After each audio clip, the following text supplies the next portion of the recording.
भारतीय किसान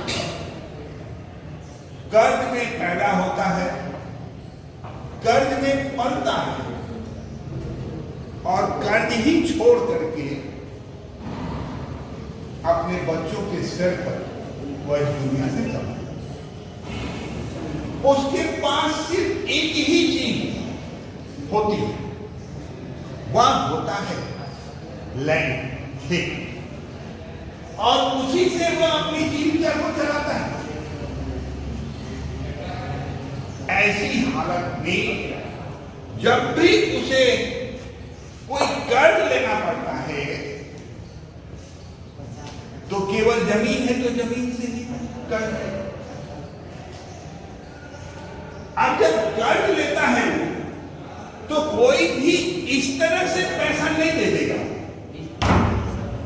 कि आया और पैसा दे, ऐसा नहीं। वह ये सोचेगा कि जो मैं पैसा दे रहा हूं, जो पैसा दे रहा हूं, उसके बदले में हमको कुछ मिलेगा।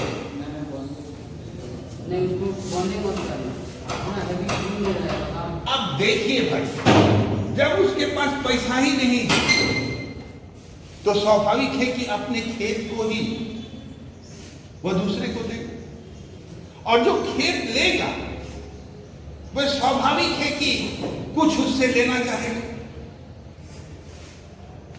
अब जब लेना चाहेगा वह, तो उसके पास कुछ है ही नहीं, तो केवल खेत है तो खेत ही लेगा। ऐसी हालत में वह जो कागज तैयार किया जाता है उस खेत को देने के लिए, उसे कहते हैं हम लोग कट केवाला। कट केवाला माने लैंड एग्रीमेंट, ठीक है। अब सवाल यहां पर यह है कि इसे किस ढंग से हम लोग देखें। देखिए, इस ढंग को देखने के लिए हम लोग सही स्थिति को जानने के लिए कुछ बातों को जानना जरूरी है। जब कोई किसी से कुछ रुपया या कर्ज लेते हैं, बदले में बंधी के तौर पर अपना जमीन का किट केवाला करते हैं, बदले में जमीन का कट केवाला करते हैं, अर्थात अपनी जमीन उसे लिखित रूप से एक निश्चित समय के लिए दे देगा। इसके लिए एक दस्तावेज तैयार किया जाता है। मैं अमुक व्यक्ति को से कुछ रुपया उधार लिया है और उसके बदले में अमुक तिथि तक जमीन जिसका खाता नंबर तथा प्लॉट नंबर, रकमा नंबर दर्ज है, वहीं मैं इसे देता हूं। यदि मैं अमुक तिथि तक इसका रुपया नहीं लौटा सका तो इस जमीन का मेरा कोई भी अधिकार नहीं होगा। कोई भी अधिकार माने समय निश्चित है, समय निश्चित है। उस समय तक अगर कोई उसका रुपया नहीं लौटाता है तो क्या हो जाएगा? यानी एक कागज तैयार किया जाता है, मान लीजिए एक कागज है, इस पर कुछ स्टैंप होते हैं।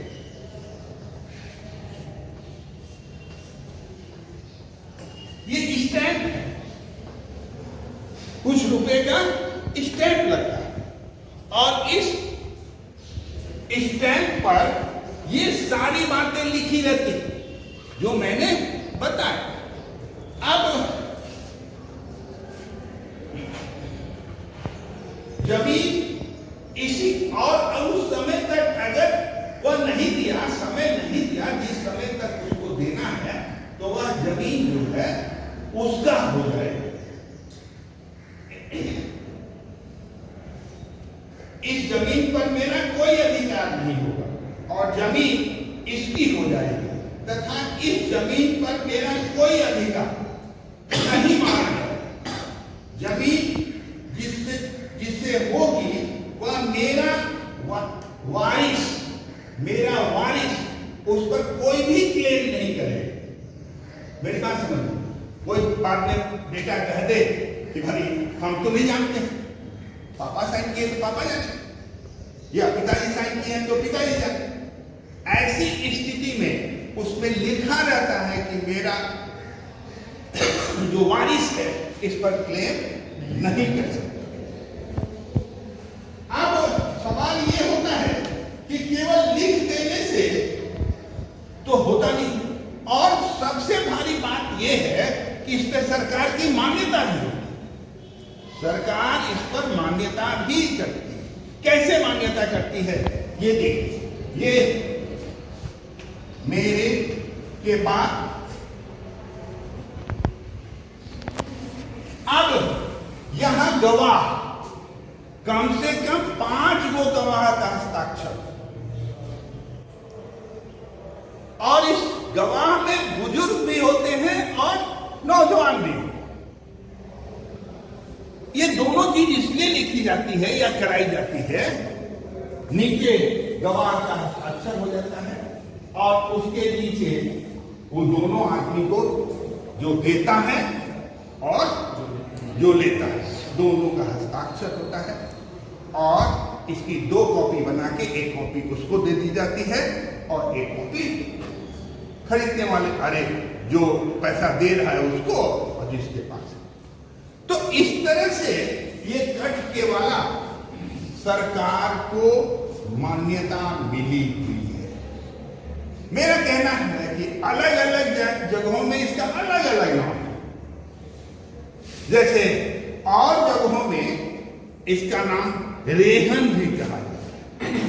रेहन, रेहन पर खेत दे देना है ना, या पैसा पर खेत देना, इसी को हम लोग कट के वाला। धन्यवाद, फिर मिलेंगे हम लोग, है ना।